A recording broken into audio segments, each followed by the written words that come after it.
Greetings, Brawniacs, and welcome to The Devil's Den, a podcast that focuses specifically on Leo Brawn, former homicide detective killed in the line of duty turned demon hunter. I'm your host, Stitch Mainville, and with me as a co-host and creator, writer, and producer of Leo Brawn, Mr. Jason Beard. Now, Jason and I will be breaking down each episode of Leo Brawn as we're joined by cast members who will give their perspectives as well. But first, spoiler alert, we will be discussing the entire episode of HANGMAN Part One. So if you haven't yet listened, stop here, go back and listen to episode 5, and then come on back so we can continue. Okay, so now that we're all caught up, you may have some questions like, what's the deal with this Laurie chick? Who's Howard? And our most important question of all for this episode is, were any animals harmed during the recording of HANGMAN? All this and more on this episode of The Devil's Den. Hello, our conversation is just beginning, and right now we say hello to our co-host, the creator of Leo Brawn, Jason Beard. Jason. Hi, everyone. Glad to be here. I come in all happy and bubbly, and you're like, hi, everyone. I'm going for sultry. I'm just trying to be sultry. This is our 5th episode, man. I'm excited. I'm really excited about this one because, you know, we sort of took a huge leap in the previous episode, and now we're cooking. Yeah, and this is where a lot of what's going on starts is right around here. Right here. Well, hey, speaking of right here, as always, this is the portion of our show where we welcome some cast members. And on this episode, we have lovely ladies of Leo Brawn, Emily Fry, Tabitha Mixon, and Ms. Melrose Johnson. Ladies, thank you so much for joining us this evening. Awesome to be here. Oh, man. Let's go through Melrose. How about you? How did you get involved with Leo Brawn? That was just a really a fateful thing. I was just freshly getting into voiceover in 2024, being behind the scenes for 25 years, and then I guess behind the mic, still technical, but going into that acting kind of thing. And as that algorithm of what I was researching started to change, so did the information coming to me. And just on a fluke, didn't know Jason, didn't know any programs didn't know Shoestring TV at all. His algorithm came across my algorithm, and he was looking for voice talent. And some of the things that he was looking for, I was new at it. But I took a shot. He had something that was very intriguing to me. He wanted a captain of the ORA, of the Subsidian Recovery Agency. I emailed him and said, "Listen, it's a female voice, but it's an alto. I'm strong, authoritative. You know, can I please audition for you?" He said, "You know what? Go for it." And within 24 hours, he called me back and said, "Okay, Captain Mangutt is female, and wow. Welcome aboard." Jason, I ran with it from there. Jason, you initially had a male in mind for that? Yeah, for that role? I mean. Yeah, you know, we've mentioned it a few times. So there's like a previous iteration of this in screenplay format, 12 episodes somewhere hidden on my drive, right? And so when I wrote it originally, I just wrote it as a male. But then when I started talking to Melrose, I was like, there's no reason. That doesn't matter. It doesn't matter who, you know, there's no reason it has to be a male. Right. And then just after our discussion, I'm like, that's it. And then I heard her and I'm like, okay, yeah, that's our captain. That's our captain. Emily, how about you? How did you get involved with Leo Brawn? So I actually tried, I was like maybe 2.5 years ago, I started acting kind of locally, and I was kind of struggling through that, you know, in front of people kind of acting, and my acting coach said, let's try voiceover. It became really easy to me. It not necessarily was, it was a new world, basically. She said, utilize Facebook, find voice acting groups to be a part of, and then just audition for things that pop up. And he was looking for voiceover talent on that. And I was like, let's go, let's try it. And I was actually first cast as Jillian.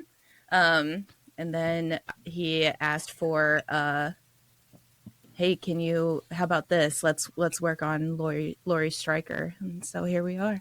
Yeah. Nice.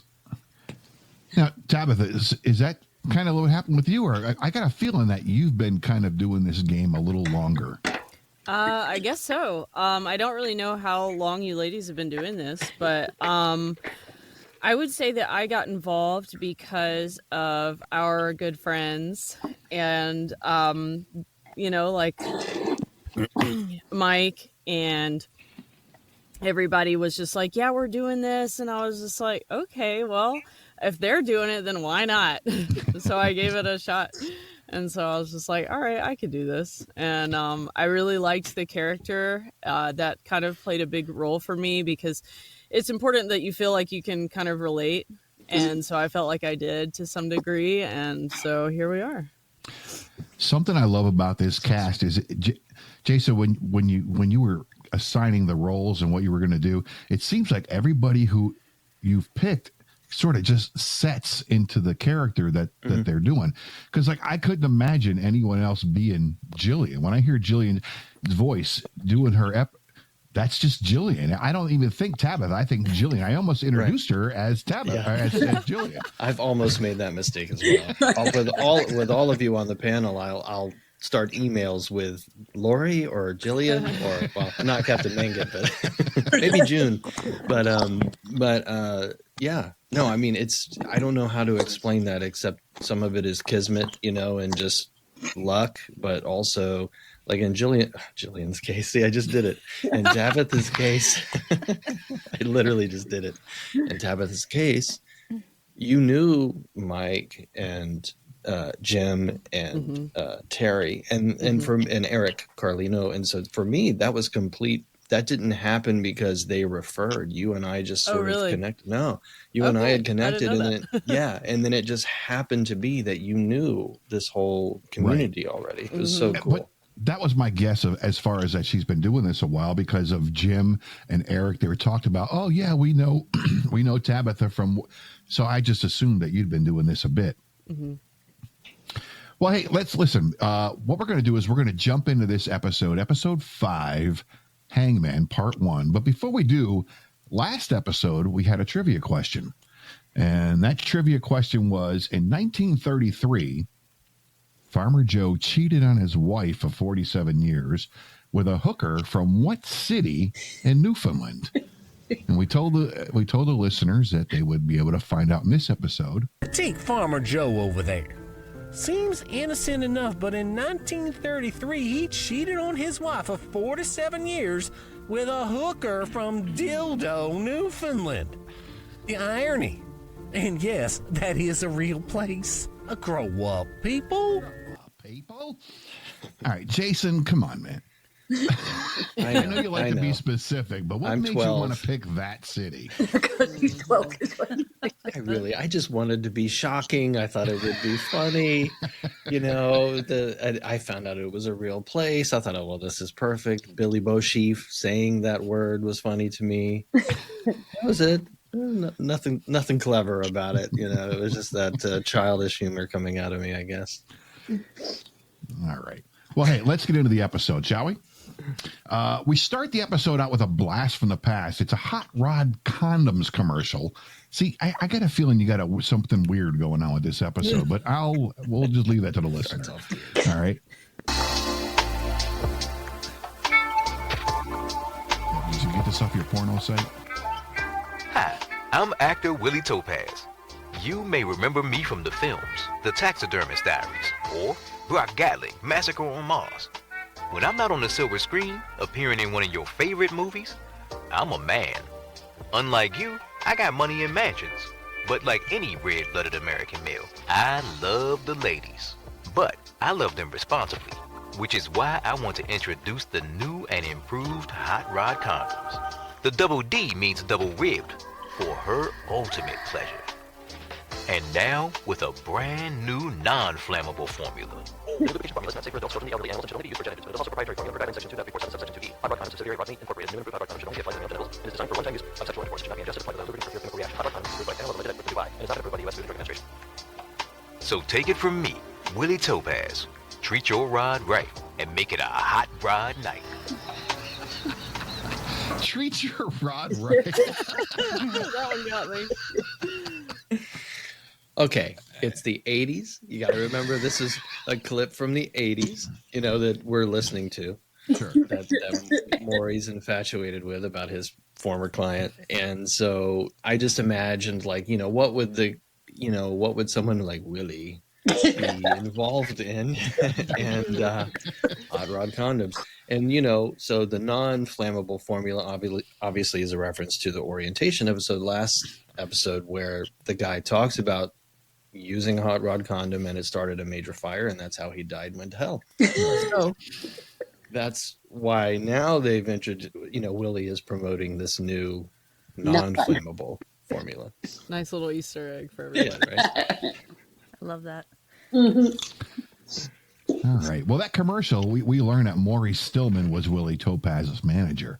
And at this point in time, Maury is now the manager of a girls' punk rock group called the Hack Sisters. And this is where we first meet Laurie Stryker, voiced by our own Emily Fry. In this clip, Laurie has been having some issues and she's been missing some gigs. And when her manager, Maury, gives her the business, Laurie's issues sort of come to light. I know, but I was sick. Very sick. Fever, puking. Spare me the details. I have artists that would still show up for an opportunity like this, even if they had an arm chopped off. I said I was sick. And this promoter, what's his name? Bernard Sweat? The last event he promoted was a wet t-shirt contest in the Florida Keys. So you'll forgive me if I'm not too broken up about it. Well, we all gotta start somewhere, kid. Here's where I'll start, Maury. How about you find us a gig? Just one legit anything that doesn't have us playing at a strip club parking lot for drunken boomers or some snot-nosed brat's 13th birthday party. Or maybe I'll just knock your head through this wall. Look, Maury, you're choking me. I'm sorry.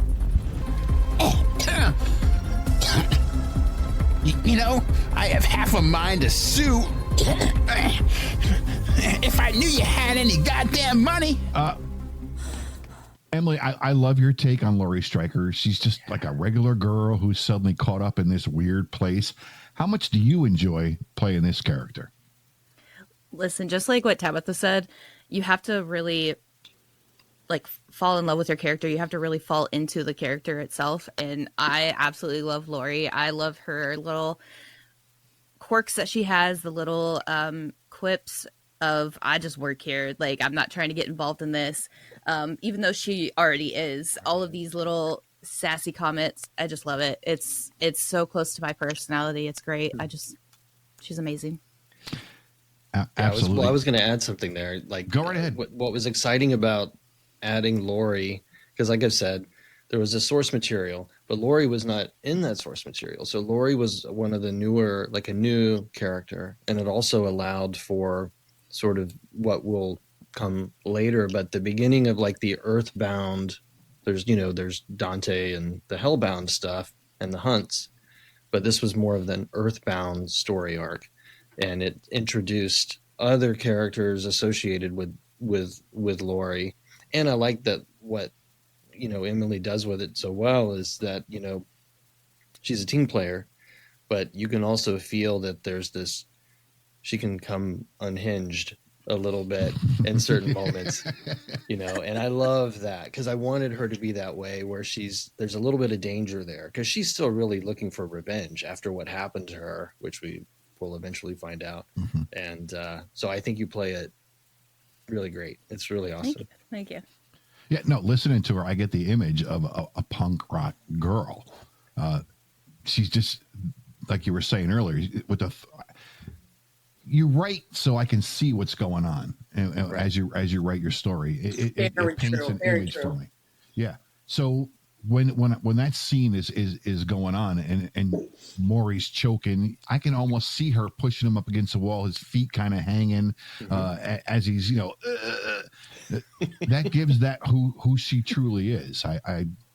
Yeah. It was awesome. Yeah. All right. Well, at this point in the episode, where was I? Oh, I'm sorry. I should not be drinking bourbon. We find Leo Brawn is on his first day in the RRA, and he's meeting Captain Mangutt for the first time. Mr. Brawn, right on time. Nice to meet you, Captain. Where is everyone? All out in the field. This new version of hell has pissed a lot of the old school hellborn demons off. We handle, on average, about 15 illegal demonic possessions weekly. How many of those cases go unsolved? That isn't an option, Mr. Brawn. Understood. Hellborn demons? Just like when you were born, demons that were born here have mortal lives. They live and can die or be killed. So what separates someone like you and me from the old school demons? Are we all just demons now? No, we're sinners. An entirely different thing. Or we're already off the train track, Mr. Brawn. I'll cut to the chase. I've been asked to accelerate your training. Normally it might take months before an agent could get the feel of a briefcase, but the higher-up sees something in you. So stay laser-focused today. It's going to be a lightning round. Okay, when you say briefcase and higher-ups, who is... It will all make sense soon enough. Trust me. So grab some coffee. I hope you like it black. And meet me in the conference room. I don't believe in wasting time, so let's get started. Since Leo was a homicide detective, he's expecting something similar to a busy police station, but instead, things are kind of dead. No pun intended. Sorry, Melrose, I love your take on Captain Mangutt. You really portray a stern attitude with her. And I think I've asked you this before. Is that more Captain Mangutt, or is that more who Melrose is? It's yes and yes. So when Jason and I first talked about who Mangutt is, the objective that he gave me was would do the most protective about your team. So if anybody comes between you and your team, it's a mother bear kind of situation, but everything needs to be, she's still the leader. So it's a leader, it's a mother bear, and that's a significant portion of who I am. I'm a Girl Scout mom. I for many years worked for OSHA. So I stood in front of people saying, this is safety number 1, this is safety number 2, this is safety. Any questions? Don't mess this up, because then you're going to hurt my feelings. Okay. So it was me. I can relate. I love who Mangutt is. I love the way Mangutt's been written. I know what FJ stands for, so.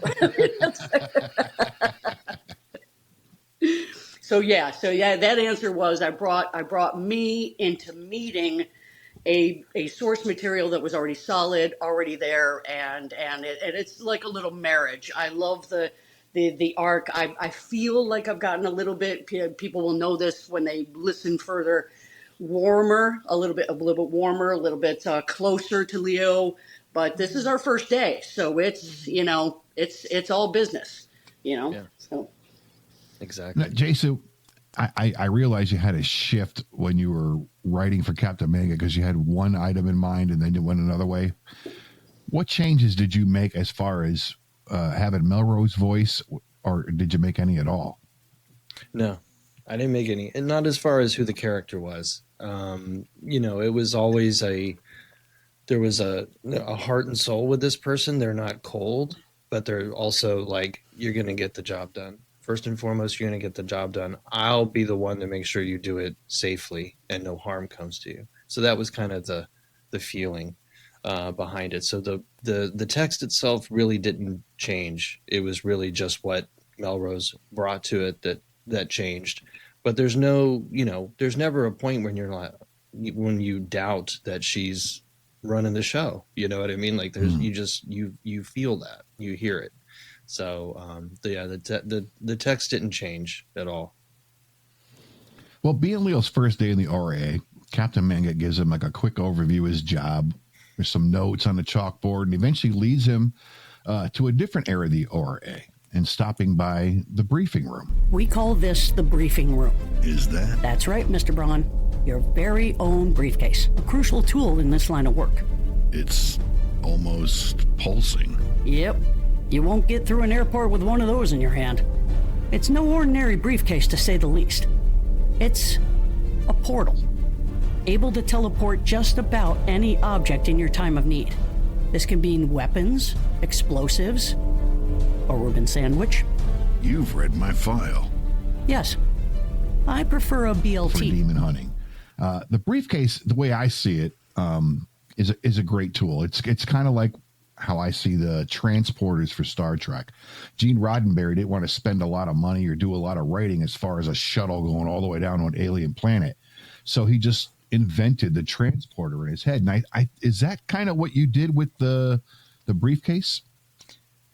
Yeah, kind of. I mean, it started, I think a lot of the ideas usually start with imagery, and I don't know where the imagery comes from necessarily, but the idea was always a man or woman with a briefcase, but they're not there to sell you something.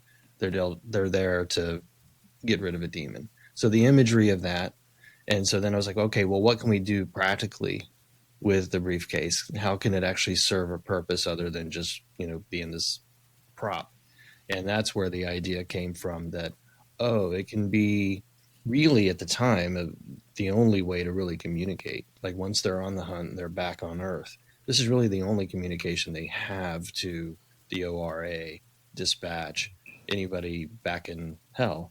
And so that's what it became. But it would also open up the possibilities of, depending on how well versed the hunter is, the ORA agent, they can have just about anything sent to that briefcase. Yeah, but if the hunter didn't get the training they need, there's stupid shit that pops up in a briefcase. That's right. Which does plague Leo in the beginning. Yeah, it does. Man. But as Captain Mangutt leads Leo through more of the tour, she is able to explain to us what these chips are, because now we've heard about them in previous episodes, these chips in the brain, but we never really got like an in-depth of what they were until Captain Mangutt explains this. Call this the quiet room. Okay, and what do we do in here? When the transformation began, there were detractors, the tried and true black-blooded hellborn demons that wanted the freedom to possess as they saw fit. When the mandate was passed and possessions were considered illegal and unsanctioned, all these holdovers were grouped together, against their will, mind you, and surgically implanted with an HCC. HCC? What the? Way ahead of you, Mr. Brawn. H, hippocampal, C, cognitive, C, chip. A chip implanted in their temporal lobe with one function, an almost fully automated exorcism. Almost fully automated. Correct. The chip could only be initiated by a code, a voice-activated riddle spoken by an ORA agent, repeating in a specific brand of nonsensical bullshit that was exclusive to each implant. How is that? I mean, how does that work? I'm glad you asked. The answer is, it didn't. But I like the idea of these chips because they weren't flawless. And I think making them unpredictable helps add that little bit of a longer wick to the bomb. You see the bomb burning down and it draws suspense. And I think that's what this does, because it's not like you can just say a ridiculous phrase and boom, the demon's gone. You don't even know if it's going to work or not. You don't know if it's going to work. And and that was to hint to something. I wanted hell to be, even though there's this transformation happening, I wanted it to be like, but they're so far behind when it comes to technology. They're so, they're not up to speed. And so I like the idea of that. Like they're trying their best, but things aren't always going to work. And that including the HCC. So as Leo moves through his tour/training, he's introduced to the slab, which I find to be another great tool for the show. And Ever been in a morgue before, Mr. Brawn? More times than I can count. You notice anything different about this one? No examination table. Correct. Why do you think that is? You don't embalm? Well, that is true, but more to the point, we don't store dead bodies here or perform autopsies for that matter. Hop in. Wait, what? Get in there? Yep. Hop on the slab. Okay. Slab is how we transport agents from hell to your world back home. So using reincarnation, we pinpoint the location of some poor soul who has recently died near the location of the possessed. Then, they're reincarnated as you. So what, I'm walking around as a dead person? I don't want to blow your top here, Leo, but the recently deceased soul is reborn as you. The reincarnation process is a temporary one. You can only occupy the dead while their soul is in limbo, while it's being judged. Meaning from the moment you touch down, you're on the clock. The question you should be asking here is, what if I don't make it back in time to the place of death? Okay, yeah. What about that? Then you're trapped in limbo for eternity, suspended in the space between heaven and hell for all time. But I actually have a listener question regarding this topic, Jason.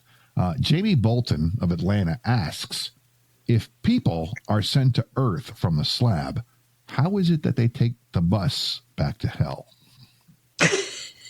Well, that is a great question. Jamie, thank you. No, seriously, I love that. I really do love that people are actually paying attention to it that much. So the truth is, they don't normally take the bus.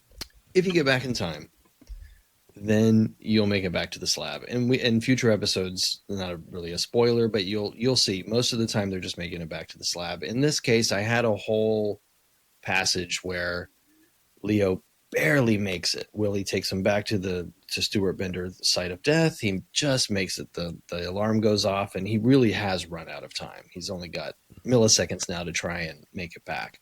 So the idea was to explain that because that happened, he got thrown in some other place. He doesn't make it back to the slab. He's actually has to travel the River Styx again. And then from there, there's a service where buses show up, take the people from the River Styx and take them to Dante or other locations. But the whole thing just got boring and the momentum of it just died. And so I just thought it was much more poetic. I'll just skip that. People aren't going to notice, is what I thought. And then so he just comes to on the bus. So, but normally for Jamie, they would normally make it they would just go right back to the slab and enter the ORA and get their coffee mug and go on about their day. You're really pushing that mug, aren't you? That's the only merch we got right now. Captain Mangutt explains to Leo that it's important for him to get back into the body's place of death or he'll be stuck in limbo for all eternity. Have any of your agents ever been stuck in limbo? Only one. But that's a story for another time. Is this a story that we're going to get to hear in the upcoming episodes? The story of in that someone did get stuck. Is that? Yeah, because at the end of the clip, she says, he asks, has it ever happened before? And Captain Mangutt says, it just once, but that's a story for another time. Is that a story that we'll get to hear in an upcoming episode? 100%. In fact, we may have already met the character. Ah. Okay. But, yes, season 2, you will dive deep into that story actually, and find out who that is. All right. See, for the listener who doesn't realize, we as the characters, we don't get to know what's going on. We get a script, and that's it. That's as far as we know until each script, which kind of makes the read a little difficult. Those table reads really help out as far as all of us sitting down, because then we can ask questions of one another. They're coming back next year. Hey, and you guys can ask. I'm happy to tell you. If you want a spoiler, I'll tell you. Offline, no, of course. All right. Let's limit the spoilers to this episode and nothing beyond. How's that? But yeah, I get what you're saying though, Stacey, because there were some people that knew what was going on in Harry Potter, and some people didn't. And sometimes I'd like to know where the Cap is going, especially when so much did happen in season 1. But in other ways, I really like getting the new script and going, ooh, I can't wait to see what happens.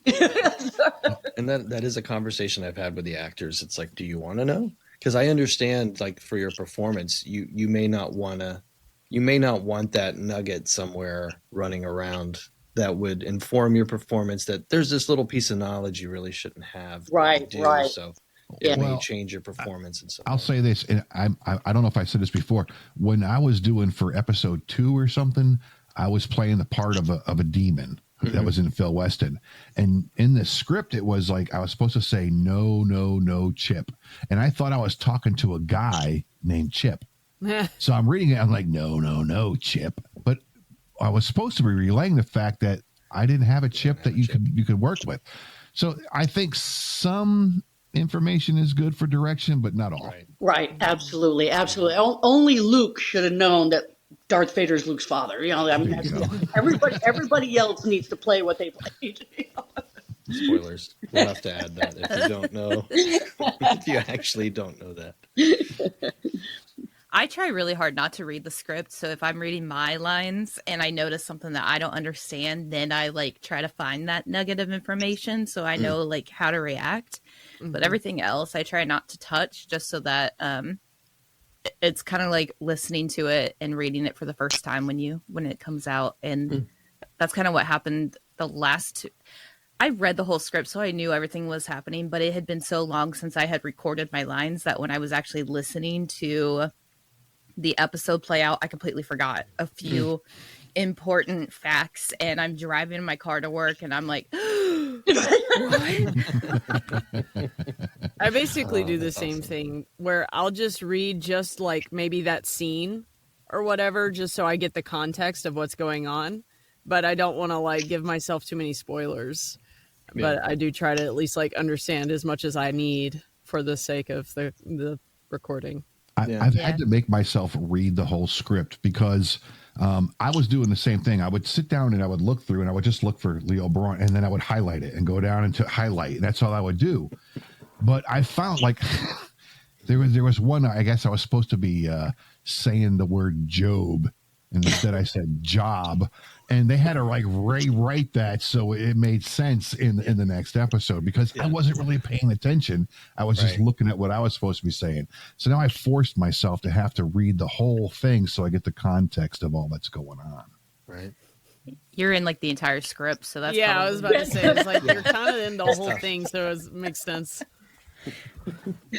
But I love that we all kind of got the same. We don't want to read too far ahead. It's so funny that your cast are fans. You know, it's yeah. No, it's awesome. I can't. It's pinch me. It's a pinch myself moment all the time. It really is. The endings sometimes kind of get me, and I'm just like, oh, what's going to happen in the next one? You know, like the cliffhangers. It's like an X-Files homage, or Chuck. Chuck was notorious for doing that too. It would solve one problem and then give you that little thing right at the end. You're like, oh crap! Now I want another one. You know? That's my wife's fault. She was the one who said you got to do cliffhangers. Okay, if you want me to listen to this, you're going to do cliffhangers. Like episode 2 is the only one where there really isn't really much of a cliffhanger. I mean, that kind of closes everything up. But like episode 4, we had that little Laurie moment with some voice in her head, and that sort of let us know, there's something coming. Exactly. Yeah. Well, hey, once Captain Mangutt is comfortable with the little knowledge that she's imparted on Leo, she informs him about his first case. Leo's just a little teeny bit apprehensive. The subject is Laurie Stryker, age 27. She is the lead singer of a punk rock band called the Hack Sisters.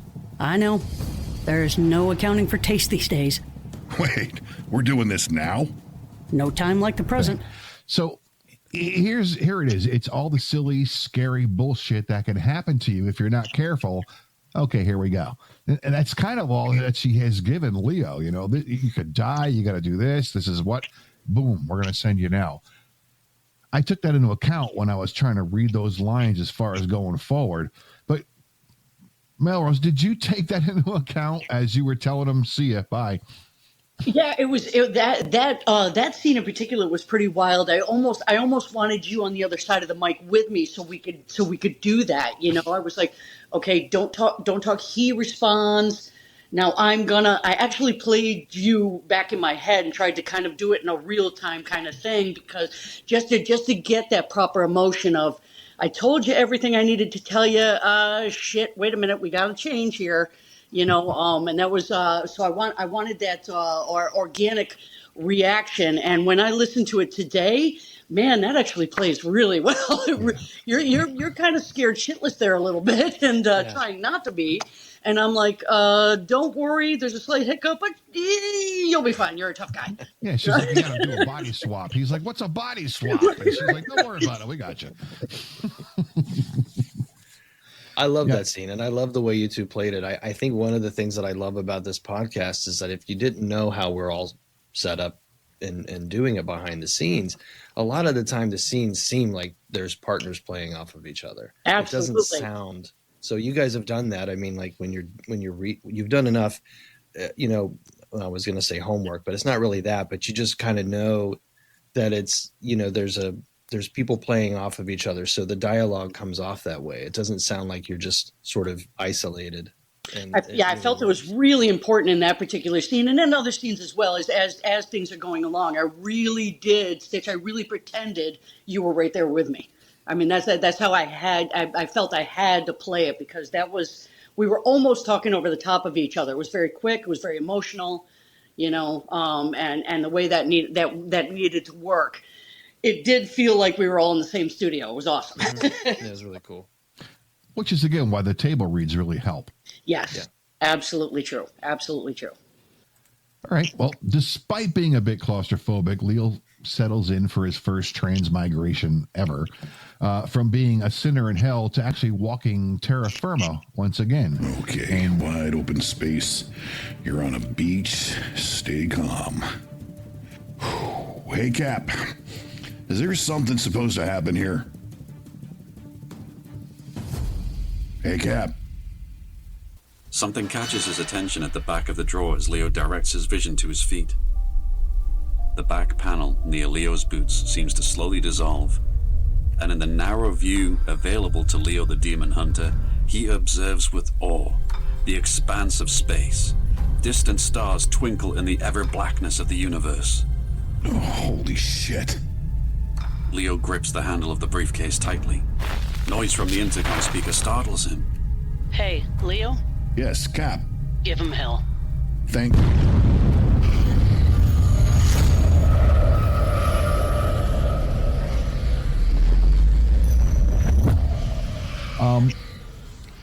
All right, we have a question from a guy named Phil in Tempe, Arizona, and Phil asks or says, I've always believed heaven and hell were just realities in an alternate universe.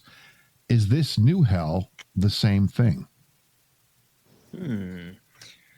I think to a certain extent. So the way that it's written, the way that we play it, of course, is that this is a real place. I like how you use terra firma, because I use that too. Like it's a real location somewhere, but not, it's in a, I sort of, and we hint into it, I think, even when Captain Mangutt is explaining, like, that there's parallel universes and things like that. So it kind of works like that. It's a real place.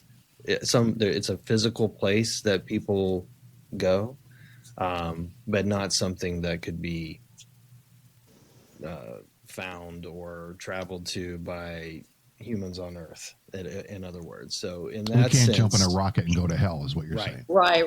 Find a secret door somewhere or something like that. Right. Yeah, exactly. Something I thought that was pretty interesting about that was like how time moves in hell versus on Earth. And it's almost kind of like whenever astronauts go out into space, and it's like we're moving at like a lot faster time frame than they are.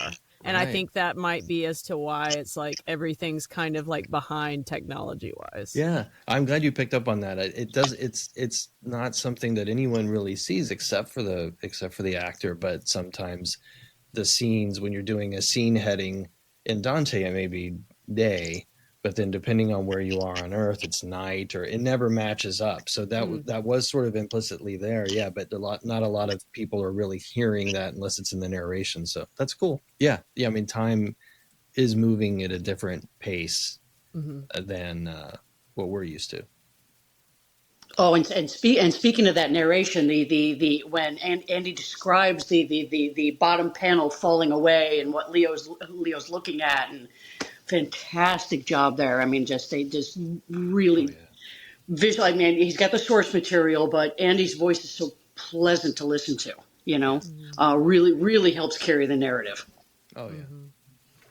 It's the British. That's It's exactly the right. English. They're just Aren't we made all for glad narration. I killed off my narrator after that episode too? I was happy about it.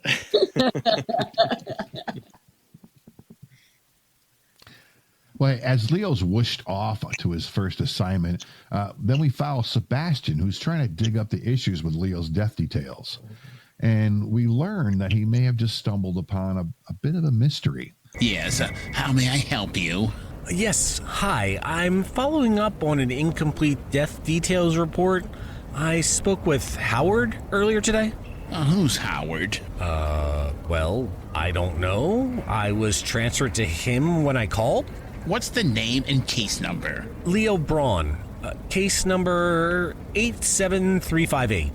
Okay, which one? Sorry? What do you mean? I'm holding 2 reports here.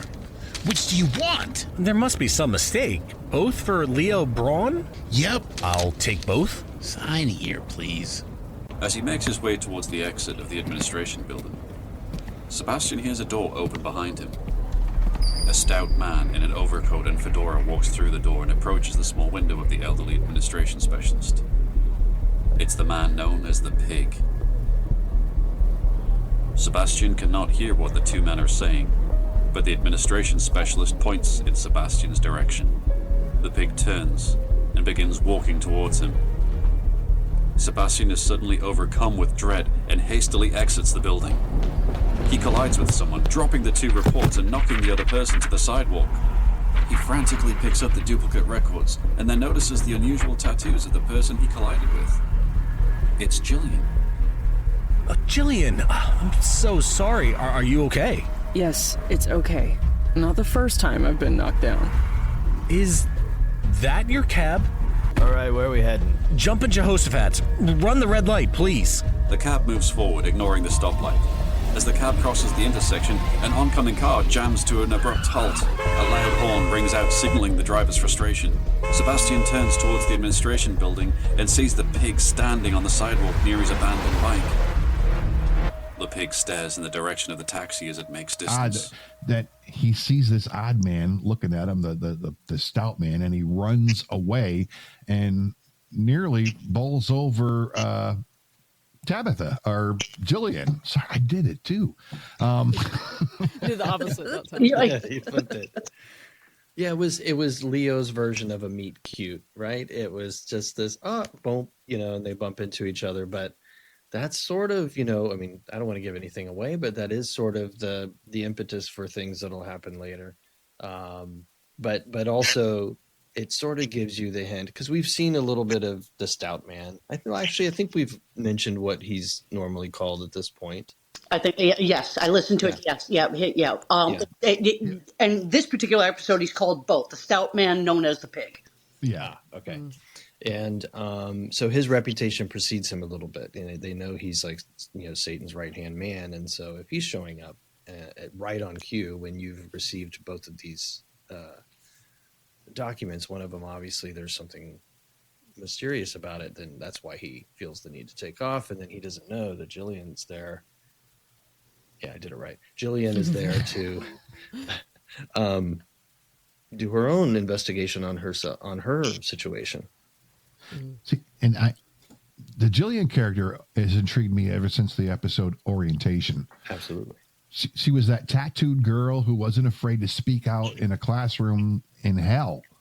Jillian, how do you enjoy the Jillian character? I think she's really cool, and I will say that I do kind of blush whenever they're talking about, it's like, oh, well, she's so hot, blah, blah, blah, and I'm just like, oh, that's so cringy. but I do like it. Like, I think that she has a really neat style, and I really like that she is kind of outspoken and will tend to say the things that people are probably thinking but not willing to say out loud. And she's just real straightforward, like just no nonsense. But yeah, so I really enjoy that about her. And I will say that one of the like biggest mysteries that's been on the show so far is the one that like Sebastian's investigating, and I think that is like really cool. And I'm just like, what's happening?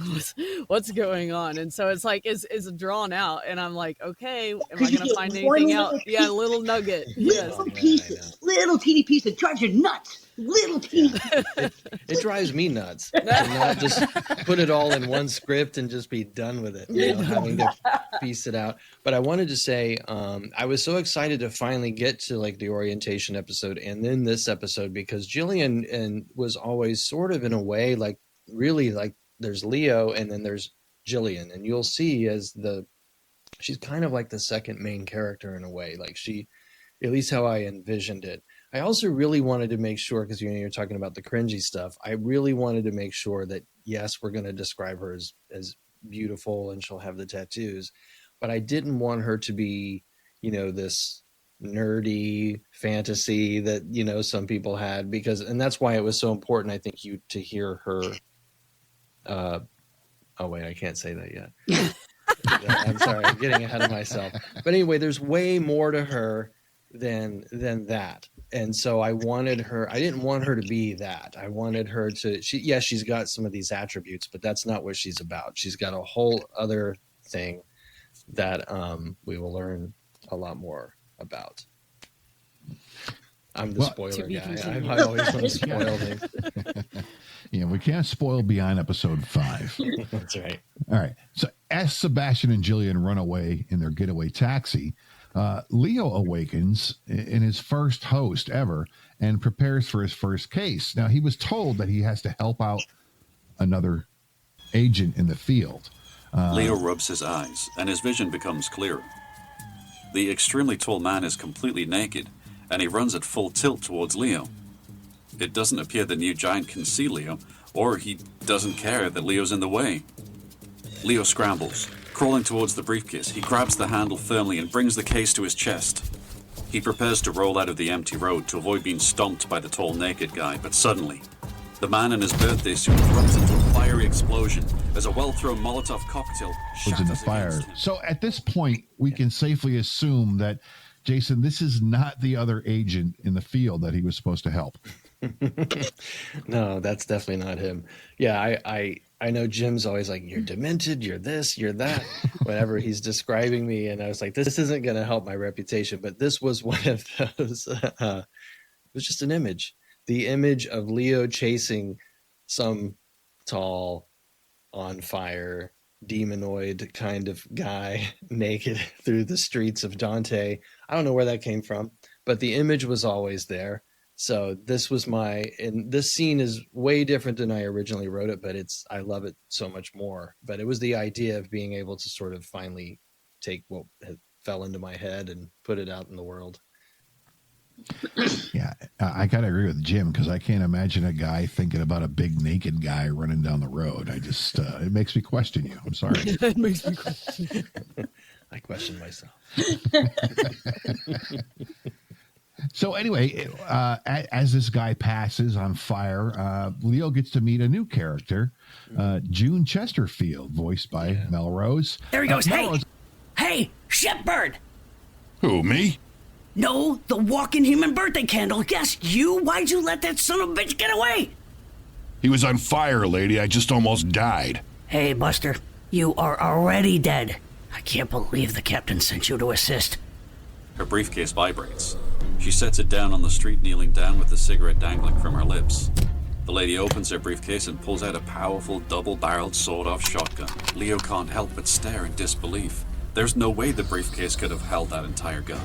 She reaches back into the briefcase and pulls out a box of shotgun shells, loading both barrels. Nice gun. Yes, this'll do. Hey, we started off on the wrong foot. I'm June Chesterfield. Just call me June. Leo Brawn.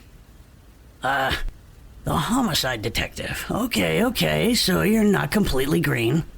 Working cases? No. Being shot out of a morgue into a wormhole, taking the place of some poor bastard that got flattened by an off-road vehicle, only to wake up and see a naked dude engulfed in flames running toward me? Yeah, just consider me every shade of the color green. You're all right, Leo. Okay, enough chit-chat. We gotta find this bastard. Melrose, I love this character and the way you bring her to life. She reminds me of that wisecracking secretary in those old 50s movies, the monochrome black and whites. And she's, I'll tell you what, she's got a cigarette hanging from her mouth all the time. That's who I envision when I hear you doing this character, June. Very, very much so. Actually, a little bit of my own. I'm Irish Roman Catholic upbringing, first generation. So my grandmother's actually named June. Yeah, pretty trippy. June O'Buckley. So the cigarette was always dangling out of the mouth, and there was usually a gin and tonic in the other hand, and so it was a combination of that and Scruffy the janitor from Futurama. Yeah. So if I need to kind of access this, I just go, Scruffy, hey, how's it going? I'm just kind of run.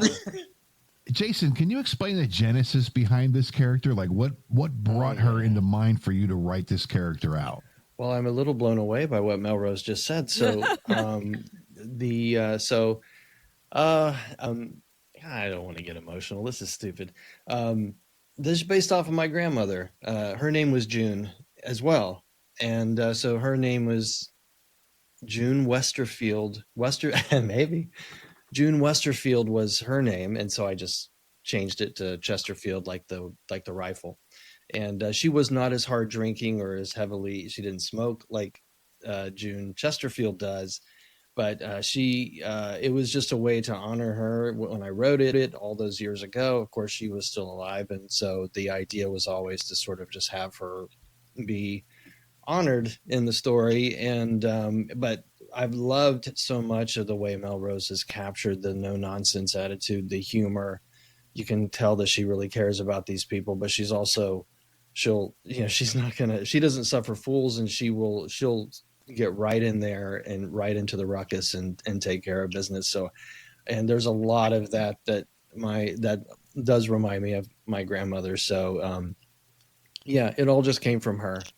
In her younger days, they had happy hour, like my grandfather and her. It's like every, I don't know if it was every day, but they did have a happy hour for a while, and she did used to smoke. And then as she got older, that stopped. So anyway, she lived until 97, and she was just one of the most amazing women I ever knew. And so I just wanted her to be a part of this.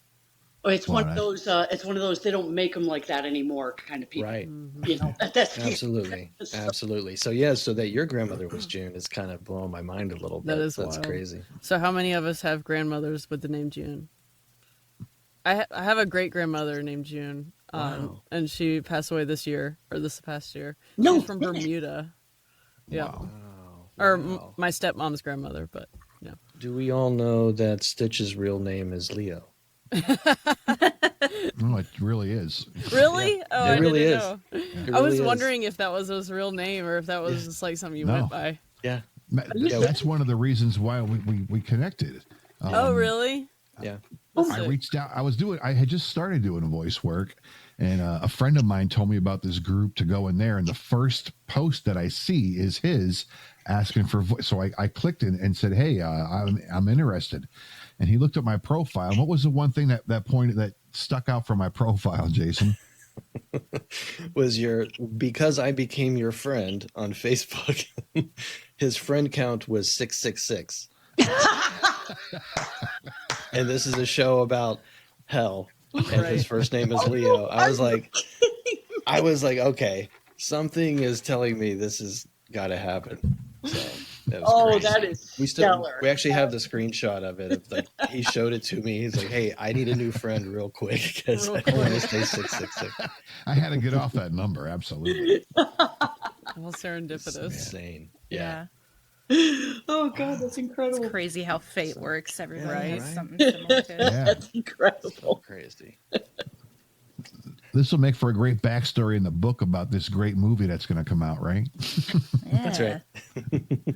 Well, as Leo and June continue their hunt for the flaming naked guy, June explains to Leo what these creatures really are. Ever heard the And quote, if- demons, when desired a human form for evil purposes, take to themselves the bodies of hanged men. Can't say as I have. That's okay. It's your first day of demon hunting. I'll give you a pass. It's from Lovecraft. That's what we call them, hangmen. So the burning man, the hangman, was already dead? Don't confuse it with necromancy. That's just using the dead for their puppet. Reanimating a corpse by outside party, but never actually inhabiting the body themselves. So possessing the dead seems a lot easier than the living. Yes and no. Easier to open the door, assume control, but that is still a decaying body they're screwing with. Eventually, they're behind the wheel of a broken down lemon. It all depends on the fortitude of the demon to see how long they'll drive it before the wheels fall off. It was a quote from Lovecraft, correct? Yeah, that's Okay. how I came up with the idea. I wanted the idea to be that the demon hunters have their own lingo and that this is what they call when a demon possesses a corpse, basically, instead of a living subject. They, for ease of use, I guess, whatever, in a pinch, they can just grab that corpse and possess him for a little while. And so I found that Lovecraft quote, and I was like, all right, hangman. They're called a hangman. I think it's kind of cool because the way it's worded and the way she talks about that, it makes sense, because if I was a demon trying to invade a body, I wouldn't want a body that was smashed up in a car wreck, because how long can you use it for? So if you find someone who is hanged, you got pretty much an intact body, right? So that makes kind of sense. Makes sense. Okay, we're just rolling right along. Well, needless to say, was I supposed to comment? No, anybody can comment. I was just like, I was waiting for the clip. well, needless to say, June and Leo have their hands full with stopping the hangman, and while they're taking care of that, Sebastian and Jillian end up at their destination, and we learn about this mystery that is Leo Brawn. Sorry for dragging you into this. It resulted in free coffee, so I can't complain. With that said, what did you drag me into exactly? You remember Leo Brawn? Yes, of course. Used to be a detective. He was killed in the line of duty. But when I got to his death details, specifically the sin he committed, there was no answer. Just unknown. That in and of itself is unusual. How unusual? I mean, if you've been doing this as long as you say you have, is this something that has never happened before? Jillian, it's never happened before. But I chalked it up to the overwhelming number of new arrivals lately. I mean, even before meeting this guy, my senses were heightened. What do you mean by that? Senses were heightened.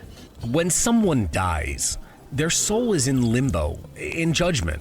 But no one lasts in limbo more than a couple days, tops. And that's rare. So how long was I in limbo? 32 hours. Flash in the pan. More than a fucking day? What the hell did I do? Scratch that. Don't answer that. Okay, so this begs the question, how long was Leo in limbo? 10 years. What? Is it even possible for someone to be in limbo that long? I guess anything is possible, but then today at the administration office to have 2 reports, both for the same man, I'm convinced something is off here. So we learned that Leo was in limbo for at least 10 years. But what I found fascinating about this fact is that there are 2 reports for the same man. And as Sherlock Holmes would say, the game is afoot. Now, as Jillian mentioned, this kind of sets that mystery off that we kind of get to follow through the rest of the season. And I called you Jillian again, didn't I? So. Hey, I was following along. I didn't even notice. Yeah. I was like, okay.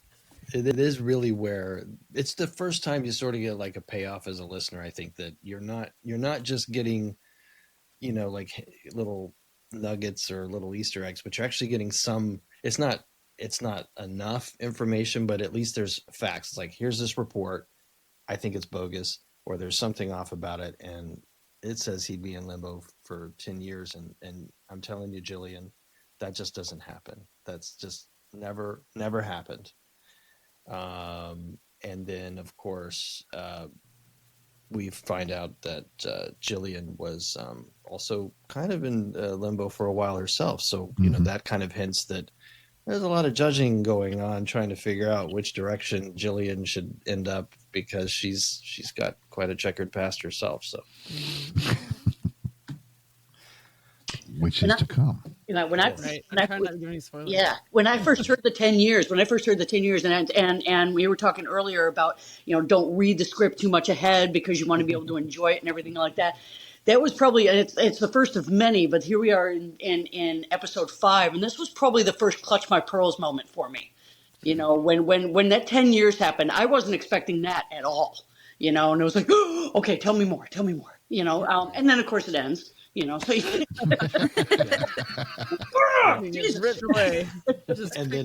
and then not mentioned again for a while. So right? Waiting for it to come back. Oh my God. It's one of those things that gets brought up like few and far between. So it's like, oh, this is that thing again. It's nice too because it brings together all of the episodes and all of like the little things that you've learned along. And as like an avid reader, I love that. Right? Absolutely true. Yeah, it does kind of go through those chapters. We met so and so in this chapter and so in this chapter. It does kind of reveal itself, and that speaks to Jason's talent as the scriptwriter. You know, just it goes together like you're watching anything. You know, this competes. This is comparable. The narrative falls through exactly how it should to keep everybody invested. You know, including the talent. Hey, that's important. It is. Yeah. Right, absolutely true. Very important. But it's great because I like listen to the current episodes or like where we learn even more about everybody and like what's happening and all of the dirty details. And I keep thinking about that. It's like, okay, he was in limbo for 10 years. Like, how is the time working? And then it just kind of makes you think about age on Earth and age in hell and where everybody is. Because, you know, what if Leo Brawn had a family back home? And what's true? I'll just throw that out there. What's really true? Yeah. That's This is getting off topic, but I got to ask. Okay. Have any of you ever slipped into your character by accident outside of recording? Yeah. That's a good question. Yeah. I have to think on that one. Melrose goes, "Hey, Chachi." Yeah.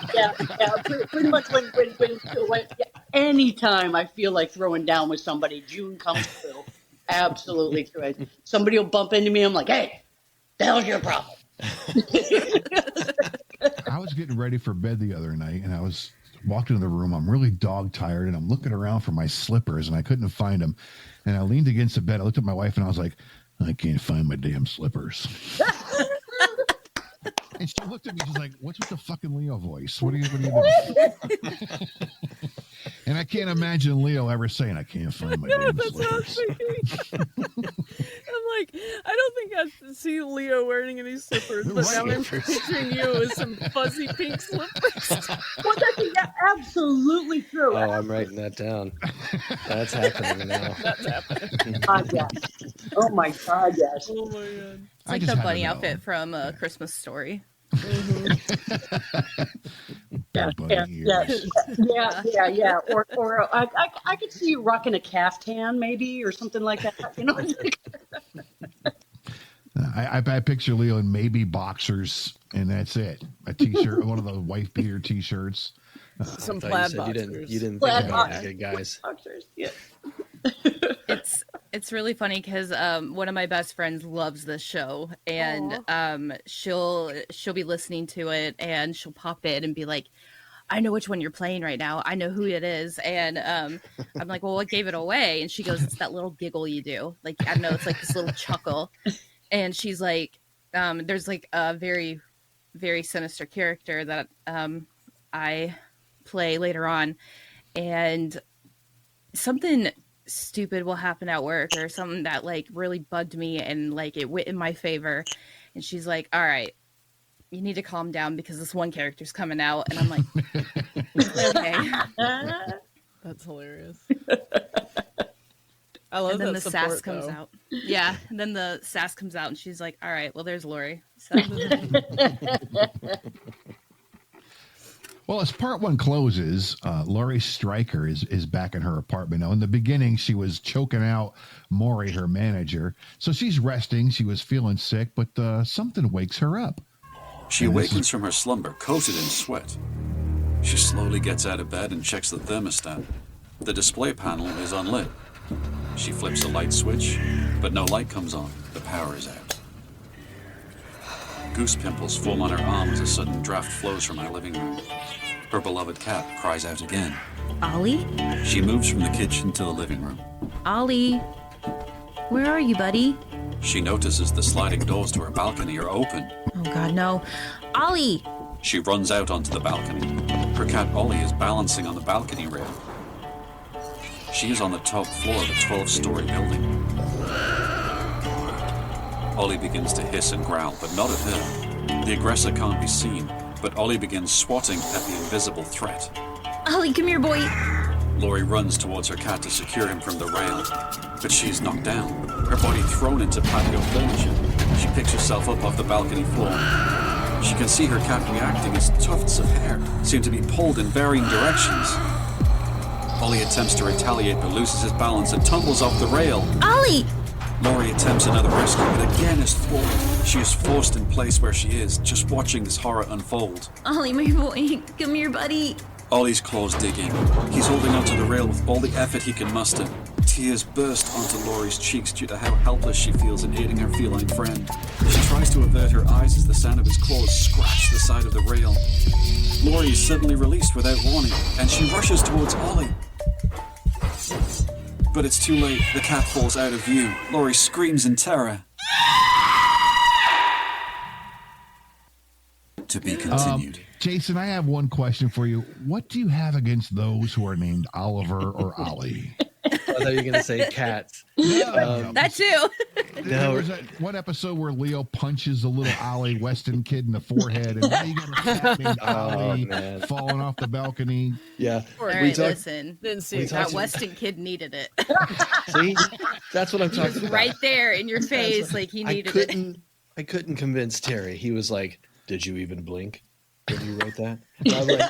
I was like, okay, no, I didn't. But no, I didn't. He was possessed. Okay, it's not a little kid anymore. That's a demon. So Leo had every right to deck him.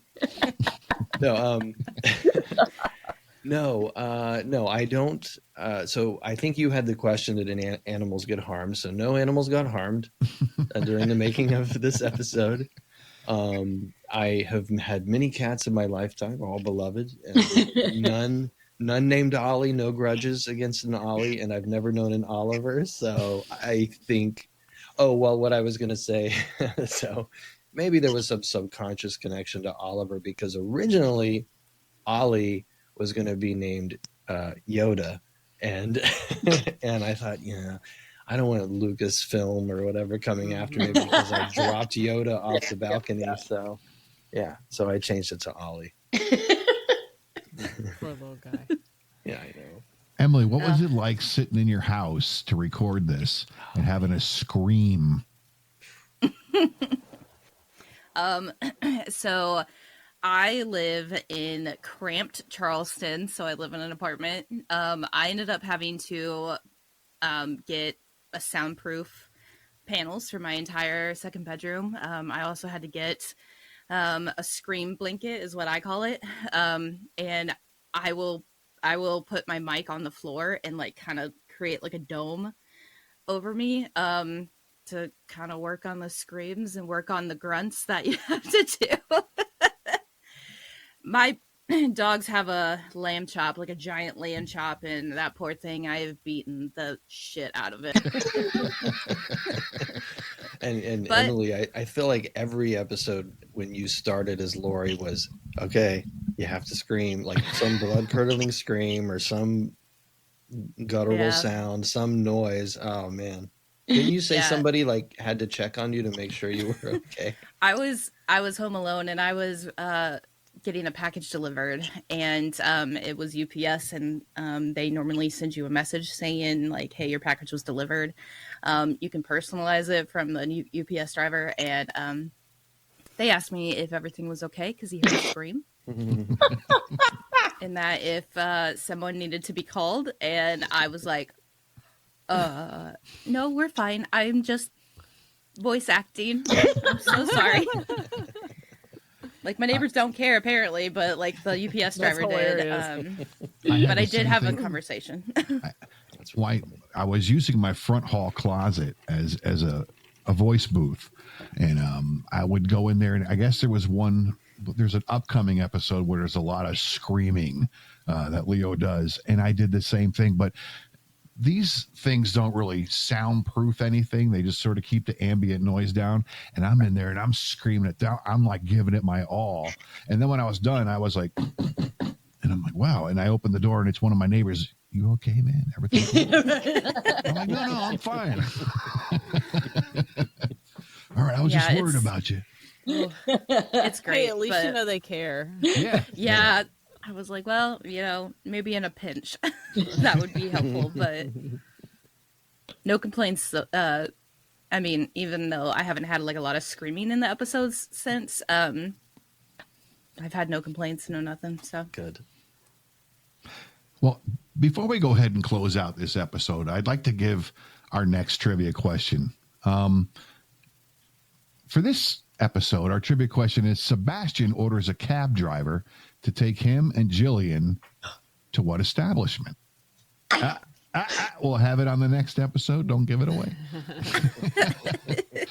Jason, as always, man, this has been a pleasure. I love doing these reviews at you. I want to thank you for this amazing story that you're giving us all. Do you have any final thoughts or comments about something we might have skipped over in this? No, I mean, you covered it pretty well. I think the only thing that we didn't really mention here was the fact that this is where the weirdo Howard is first sort of enters the picture, or at least mentioned. He's mentioned, yeah. And that both Jillian and Sebastian, in their investigating of your death details report and Jillian's own death details report, they both are received. Their calls are received by some mysterious man named Howard, played by Robert Lloyd of Possum Bobby fame. Mm-hmm. So, yeah. I think that was it. I think other than that, I think you got it. Cool. Before we close out, ladies, anything upcoming? Tabitha, anything coming up for you professionally outside of Leo Brawn? That's a very good question. I haven't actually seen anything come across my desk lately. I recently just did a PSA for fentanyl use. It's regional, so if you're in Florida, you might hear it. Okay. Hey, lucky. You know what? I did the phone answer guy for the VA hospital. So Very cool. while you're on hold, Emily, how about you? Anything upcoming? I have quite a few upcoming, actually. I have a wonderful upcoming this year with You, Stitch, written by Jason. I'm helping out with a few other side episodes for Jason in a wonderful spin-off series. And I just got casted in another horror audio drama called The Machine. And it's like a game show based. Everyone gets kind of picked, and it's a very interview, trash TV kind of idea. But if you're eliminated, you don't get to go home. Interesting. Sounds interesting. Yeah. So, really eliminated. First episode, what kind of elimination is this? So first episode is going to come out later January. So very cool. Right on. Congrats. Melrose, how about you? Anything special going on outside of Leo Brawn for you? Like Emily, I auditioning like crazy, but a big news, offshoot that way. I'll be doing my first directorial debut early next year doing a lot of this voiceover and getting inspired by people like Jason of just doing it, physically going out there and doing it. I'm going to put together a stage reading 1940s live radio show down at a local theater down here. So everybody's going to be in, the guys will be in suspenders. Everybody will sit there. The live Foley will be right there on the stage, doing all the slamming doors and sound effects and everything. And I'm super excited about it. So it's going to start picking up right after the holiday. That sounds awesome. That's terrific. Well, before we slip out, stick with you, Melrose. Any final thoughts about this episode? Anything that stuck out in particular for you? Oh man, well, this episode of everything going forward. I mean, you heard that it was Mangutt and June kind of heavy a little bit. Mm-hmm. So this was, selfishly speaking, my favorite one so far. But before we started recording, I started talking about how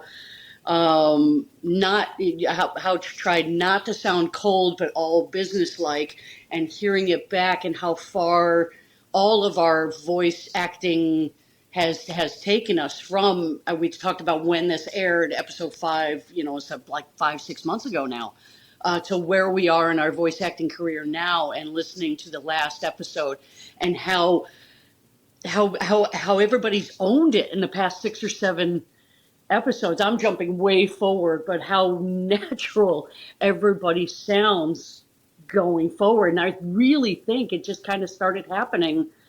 I would say like episode 3, people started finding their footing, and then just 4, and then 5, and then so listening to each one, how comfortable, I'm going to say Jillian, damn it. And Emily, I'm seeing Emily's name, so I know it's Emily. But just how comfortable people are starting to be. Just the listeners are just going to enjoy it more and more. It's just going to seem like where everybody is where everybody belongs, to push the narrative forward, So yeah, that's my final thought on there. Stay tuned. Tabitha, Miss Burkett, any final thoughts for this episode for Jillian? Final thoughts. Well, I really liked how things are starting to ramp up and come together. So it's like, you're actually starting to see a story formulate at this point, and you're kind of starting to get invested, and it's just like, oh man, this is really cool. And I really like how everything's coming together, and hopefully it won't spoil anything, but it just gets better from here. I know, I feel the same. It's like, I'm afraid to say too much. I know, me too. Emily, Laurie Stryker, how would you describe this episode of Hangman? Honestly, this was such a turnaround point for me personally, because this was like my first voiceover position. This was something that kind of got me out of my shell. I had, self-confidence issues and how I sounded, how I acted, and this whole production just really helped me get out of that shell. And episode 5, I felt like part 1 and 2 really helped push those boundaries for me and help get me out of my comfortability, threshold, and kind of excel,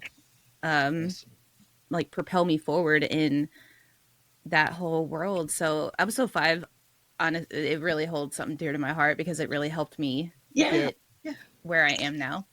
Awesome. That's awesome. I love that. Well, ladies, on behalf of Jason and myself, we want to thank you so much for the time you took to spend with us. We had a great time with you. Thank you. Thank you so much. Thank you. Jason. Thank you all. I think this is how I end every episode, but I just want to thank you all for saying yes, for trusting in the process, and sticking with it, because I know all of you are busy and have lives and do things and are doing a lot of things outside of this podcast. So I appreciate that you some weirder make than time others. For it. I loved your little commercial, Tabitha. Oh god, your little bear commercial. Oh, did you see that one? I love that one. Yeah, I did. Yeah. And hey, to all of our listeners, folks, thank you for being such awesome fans of Leo Brawn and listening to The Devil's Den with me, Jason, and our guests, Melrose Johnson, Emily Fry, and Tabitha Mixon. And don't forget, find us on Facebook for all your Leo Brawn updates, as well as patreon.com, where you can sign up to be an RA member and get exclusive Leo Brawn content. And if you haven't already, search for The Devil's Den on Facebook and get your updates for each episode of The Devil's Den as we leave you questions, or where you can leave questions so you can read the answers online and get in the upcoming episodes. Jason, I look forward to having you return to our next episode of The Devil's Den as we review Leo Brawn, Episode 6, Hangman, Part 2. Don't miss it. Ladies, thank you again very much.